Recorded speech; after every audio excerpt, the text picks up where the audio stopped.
पहले ज़माने में चौराहे पे पेपर बिका करते थे, बोल बोल के कि इसने इस्तीफ़ा दे दिया, इसने इस्तीफ़ा दे दिया, इवनिंगर बिका करते थे। वैसे होना पड़ेगा, या बस स्टेशन पे जाके भरी हुई बसों में भी अपनी कम्युनिकेशन करनी पड़ेगी। यदि आपको पत्रकारिता करनी है तो नई नई विधाओं को आपको भी देखना होगा। विधायिका तो तानाशाही रवैये के साथ चल रही है, कार्यपालिका उसके दरबार में मुजरा कर रही है, और एक आशा थी न्यायपालिका की, लेकिन कई बार न्यायपालिका भी आपको हताश करती है।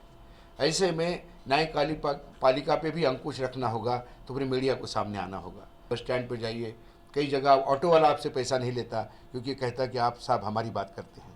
तो आप उसकी देखिए, उसके दिल में आपके लिए क्या जगह देखिए। जिस दिन आप दिल तोड़ दोगे वो आपको माफ़ नहीं करेगा।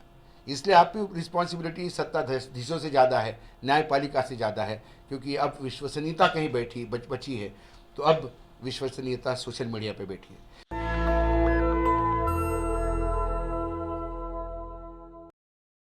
यहाँ जितने भी सोशल मीडिया के लोग हैं वो है इसलिए कि वहाँ बाकी जगह पे बोलने की आज़ादी नहीं है। सवाल अब इसके आगे का है।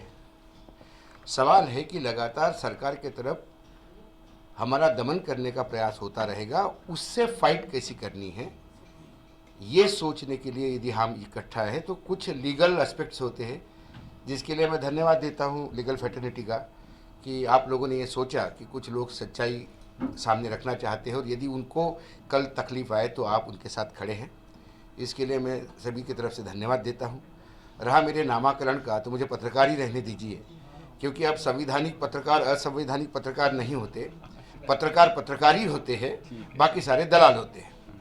तो जब ये दो क्लियर कट है, तो ये दुर्भाग्य है कि पत्रकारिता करने पे आदमी को सोशल स्टेटस मिल जाता है, सेलिब्रिटी बन जाता है। ये पत्रकारिता का दुर्भाग्य है। मैं तो सभी मेरे दोस्तों से अपील करता हूं जो मेन स्ट्रीम में भी है कि वो भी पत्रकारिता करें, लेकिन उनकी मजबूरी है। मैं पत्रकारों को गलत बोलने के बजाय, कई जगह पे मालिक का प्रेशर होता है। कई ऐसे मेरे पत्रकार मित्र हैं जो चैनलों में काम करते हैं, वो हमको खबरें पास ऑन करते हैं, उनके यहाँ नहीं चल सकती, वो मजबूरियाँ हो सकती है, इसलिए मैं उन्हें भी दोष नहीं देता। लेकिन कोई पत्रकारिता में किसी के लिए पीले चावल लेके भी नहीं आया था, कोई आकाशवाणी नहीं हुई थी कि आप पत्रकारिता करो। We are all here by our choice, और यदि आप चॉइस से है तो तकलीफ उठानी पड़ेगी। हर जगह पे आपको ये नहीं सोचना पड़ेगा कि क्या होगा। आज मैंने मुकेश अंबानी हो या गौतम अडानी हो, वो भी तकलीफ में है। नरेंद्र मोदी सबसे ज़्यादा तकलीफ में है, और उससे ज़्यादा तकलीफ में अमित शाह है, उससे ज़्यादा तकलीफ में ऐसा कौन नहीं है। आपके सुप्रीम कोर्ट के चीफ जस्टिस भी तकलीफ में है, ऐसा कोई आदमी नहीं जो तकलीफ में नहीं है। तो हम ये ना सोचें कि तकलीफ तो होगी, जब बात करोगे तो कभी ज़्यादा होती है, कभी कम होती है। अपनी ज़रूरतें कम रखिए, अपनी बात सही करिए। और हमारे यहाँ पे भी ऐसा है कि भेड़ की खाल, मैंने शेर की खाल ओढ़े भेड़िए हमारे इसमें भी घुसे आए हैं, सोशल मीडिया में भी, उनसे भी थोड़ा हमें देखना होगा। यूट्यूब की गाइडलाइंस बार बार कहती है कि आप सेंसेशनल थंबनेल मत दीजिए, जो अंदर है वही दे दीजिए। मैं कई बार ऐसे थंबनेल भी दे देता हूँ। एक हमारे यहाँ पे भी चला था एक थंबनेल, जिस पे फिर आशीष जी ने उनको बिल्कुल कंट्रोल कर दिया, क्योंकि न्यूज़ लॉन्चर जो है वो उसके फाउंडर आशीष चित्रांशी है, पीछे बैठे हैं। ये उनका बड़प्पन है, उन्होंने मुझे फेस बना के रखा है। लेकिन वो एक ट्रस्ट है, और वो ट्रस्ट के तहत चलता है, और ट्रस्ट सामाजिक है, वहाँ प्रॉफिट मेकिंग काम नहीं है, तो सब मिलके चलाते हैं। तो थंबनेल एक हमारे यहाँ पे भी चला था कि टाइगर के यहाँ ईडी की रेड। अब सब लोग जानते हैं कि मुझे यूट्यूब पे काफ़ी लोग टाइगर के नाम से जानते हैं, तो लोग परेशान हो गए। लोगों ने धड़ाधड़ वो एपिसोड देखना शुरू कर दिया कि अशोक वानखेड़े के यहाँ ईडी की रेड कब हुई। तो पता पड़ा कि कोई तो भी बिल्डर था, उसका भी टाइगर नाम था बिहार में, उसके यहाँ रेड हो गई। तो फिर उसके बाद हमारे यहाँ आशीष जी ने, हर थंबनेल अब आशीष जी के थ्रू जाता है। प्रयास करना चाहिए कि लोगों का यदि विश्वास है तो उसको तोड़िए मत। इस देश की जनता के पास और कोई चारा नहीं है। और रही कम्युनिकेशन की बात, तो इस बात को तैयार रहिएगा, कल यूट्यूब भी बंद हो जाएगा, कल सोशल मीडिया पे भी कंसर्न हो जाएगा, क्योंकि वो भी धंधे वाले लोग हैं। यूट्यूब कोई समाज सेवा में नहीं है, फेसबुक समाज सेवा में नहीं है, वो बड़े बड़े उद्योगपति हैं। जब सरकार उनका टेटुआ दबाएगा तो वो आप पे आएंगे। तो हमें और कोई विधा देखनी होगी, हमें कोई और रास्ता देखना होगा।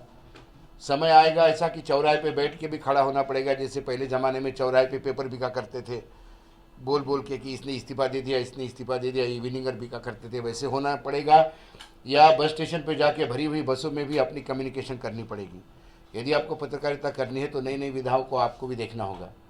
अपने साथ लीगल फैटर्निटी है, मैं धन्यवाद देता हूँ। आप मलिक साहब, आप लोगों ने इतना सोचा, आप हमारे पीछे खड़े रह जाते हैं। लेकिन एक बात देखिए, यदि आप सच्चाई से पत्रकारिता करें, और पत्रकारिता ही करें, सच्चाई से क्या है, पत्रकारिता सच्चाई से ही होती है। यदि आप पत्रकारिता करें तो लोग आपके साथ खड़े हैं।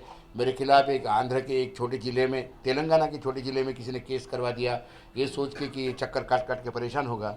लेकिन मुझे इस बात की खुशी है कि पूरा तेलंगाना के उस ज़िले के जब वकीलों को पता पड़ गया, तो उन्होंने मुझे कॉल करके कहा, नंबर ढूंढ के, कि आपको आने की ज़रूरत नहीं, हम यहाँ बैठे हैं, और मेरा केस वो लड़ रहे हैं और मुझे रोज़ ब्रीफ करते बेचारे। तो लोग हैं ऐसे, सच्चाई के साथ देने वाले लोग हैं। लेकिन हमें ये भी देखना होगा कि हम किसी सिर्फ सरकार के खिलाफ न बोले, बाकी भी चीज़ें होती है समाज में, उसके तरफ भी ध्यान देना होता है। कई बार विपक्ष भी गलती करता है, विपक्ष भी करिए, कई विपक्षों की सरकारें हैं, उनको इसलिए नहीं छोड़ा जा सकता है कि वहाँ बीजेपी अपोज में है। हम तो सत्ता को सवाल पूछेंगे। सवाल ये है, सत्ता में कोई भी रहे, यदि इसी फॉर्मेट्स के साथ चले आप तो ये होगा। हम तो कई बार सर्वोच्च न्यायालय के निर्णय पे भी कड़ी आपत्ति करते हैं, और हमें कई बार ऐसा लगता भी है कि कहीं कंटेम्प्ट ना लगे, लेकिन फिर लगता है कि मलिक साहब जैसे लोग हैं कि खड़े हो जाएंगे। कई बार एक आम आदमी अपेक्षा रखता है कि जज साहब कोई जजमेंट दे। जब चीफ जस्टिस ये कहते हैं कि मैंने भगवान से पूछ के जजमेंट दे दिया, तो कई लोगों का दिल टूटता है। यदि भगवान ही जजमेंट करे तो फिर कल पुजारियों को ही चीफ जस्टिस बना दीजिए। ये ऐसे लॉ डिग्री वालों की कोई ज़रूरत नहीं है। कई चीज़ें हैं जो हमारे न्यायपालिका को भी देखना होगा। 3 स्तंभ है, कार्यपालिका, विधायिका, न्यायपालिका। विधायिका तो तानाशाही रवैये के साथ चल रही है, कार्यपालिका उसके दरबार में मुजरा कर रही है, और एक आशा थी न्यायपालिका की।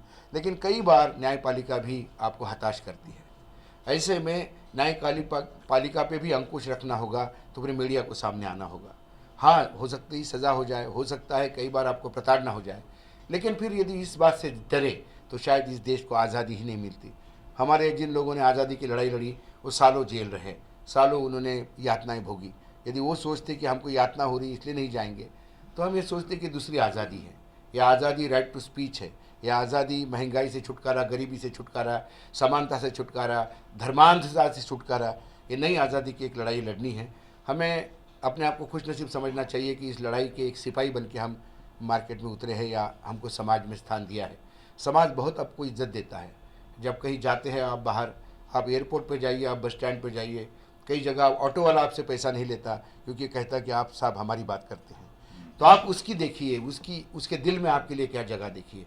जिस दिन आप दिल तोड़ दोगे, वो आपको माफ़ नहीं करेगा।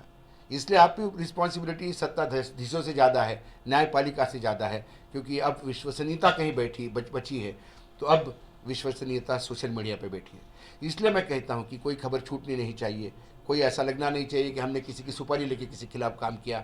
हमें ये भी नहीं देखना है कि आप हमको क्या करना, और दुश्मनी किसी से नहीं।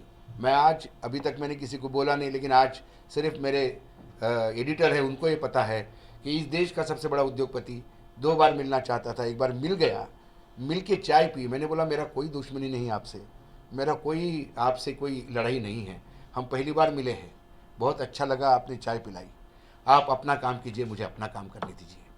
और यदि लगता है आपको मैंने गलत किया, तो न्यायपालिका है, आप मुझे कोर्ट में खींचिए, मेरे पास कुछ नहीं हो तो मैं सज़ा भुगतूंगा, मैं अपने आप को रेक्टिफाई करूंगा। लेकिन जो चीज़ें मुझे समझ में आती है, मेरे समझ से मैं काम करूंगा, और मैं इतना भी नासमझ नहीं हूँ कि मैं मूर्खतापूर्ण किसी को भी कुछ भी बदनाम करने का प्रयास करूंगा। कुछ सवालात है जिसके जवाब आप नहीं दे सकते, तो मैं सोचूंगा गड़बड़ है। यदि सवाल के जवाब आपने दिए और वो जवाब सही रहे, तो मैं फिर आपको नतमस्तक साष्टांग दंडवत करने को तैयार हूँ, क्योंकि यदि देश के लिए कोई कर रहा होगा तो उसको उठाना मेरा काम है। लेकिन देश में यदि कोई मुझे लगता है कि मेरा देश है, किसी के बाप का नहीं, यदि इस देश को कोई थोड़ा भी तकलीफ पहुंचा रहा होगा, जिसके वजह से देश का नुकसान हो रहा होगा, टैक्स पेयर्स का नुकसान हो रहा होगा, तो आवाज़ उठानी होगी। इसलिए मैं कहता हूं कि जो अभी तक क्यों हो रहा है, क्या हो रहा है, बाकी गोदी मीडिया, इसमें बहुत बातें होगी। हम क्या कर रहे हैं, हमको करते रहना चाहिए, दिल मत छोटा कीजिए। कुछ कई बार हमारे यहाँ डिस्कशन में ये होता है कि व्यूज़ कम आएंगे इस इशू पे, लेकिन मुझे गर्व है कि चित्रांश जैसे एडिटर के साथ मैं काम करता हूँ, वो कहता है कि भाई ये इशू उठाना होगा, ये पब्लिक इंटरेस्ट का इशू है, लोग देखे ना देखे, भले ही उसमें 10,000 लोग देखे, लेकिन लोग 10,000 भी देखेंगे तो देखेंगे। आप 5 लाख व्यूज़ के चक्कर में मत पड़िए। एक बहुत बड़े संपादक थे, वो एक दूसरे संपादक के व्यूज़ से बहुत परेशान थे, उनके यहाँ लंच पे बैठा था मैं, नाम तो क्या लूँ, तो उन्होंने मुझे कहा कि बताओ, मैंने इसको पैदा किया, इतने व्यूज़ ले रहा है, मैं बहुत परेशान हूँ। मैंने बोला व्यूज़ की चक्कर मत करो, आप जाके यदि यूट्यूब पे जाके देखो तो एक लड़की आके बोलती है कि साड़ी कैसे पहनी जाए, उसके 2 मिलियन के व्यूज़ हैं। तो क्या कल कपड़े उतार के आप खड़े हो जाओगे? व्यूज़ के चक्कर में मत पड़िए। यदि आपको लगा ये सब्जेक्ट इम्पोर्टेंट है तो आप उसको उठाइए। हमारे इसीलिए कई बार हम व्यूज़ के चक्कर में नहीं रहते। कई बार हमारा वीडियो लोग कहते कि अरे आपका ये 12,000 ही चला। मैंने बोला इशू देख। अक्सर आंकड़ों पे, जब बजट पे बात होती है, आंकड़ों पे बात होती है, जीडीपी पे बात होती है, तो लोगों को समझ में नहीं आती है। लोगों को ज़्यादातर बिहार में क्या हो रहा है इसमें समझ में आती है, उसका इस्तीफा हो गया, आप हवा उड़ा दो, उसमें समझ में आता है। उससे कटल करके कुछ चीज़ें, 4 वीडियो आपके अच्छे चलते हैं तो 6 वीडियो कम से कम 4 और 6 का रेशो रखिए। 6 वीडियो ऐसे दीजिए कि जो जनता को, भले ही वो 6 महीने में 1 लाख हो जाए, लेकिन लोग देखते हैं, लोगों को लगता है। और हमें एक सेटिस्फैक्शन होता है कि हमारे पास इंफॉर्मेशन थी, हमने लोगों से शेयर की। लोग दे ना दे, देखे ना देखे, करे ना करे।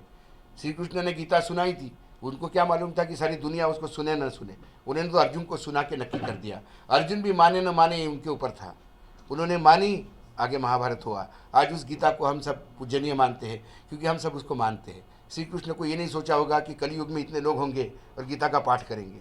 उन्होंने अपना काम किया, आप उसी तरह से काम करते रहेंगे तो मुझे लगता है किसी चीज़ की कमी नहीं होगी। आज सौभाग्य है कि ये लोग हमारे साथ खड़े हैं, और यदि ये लोग नहीं भी खड़े होते तो जेल ही होती, इससे ज़्यादा कुछ नहीं होता। और कब अच्छी सच्चाई के लिए यदि जेल जाना पड़ेगा तो फिर भगत सिंह का नाम लेने की औकात हमारी है। जो सच्चाई के लिए जेल जाने से डरते हैं, उन्हें कृपा करके भगत सिंह का नाम लेके अपमानित ना करें।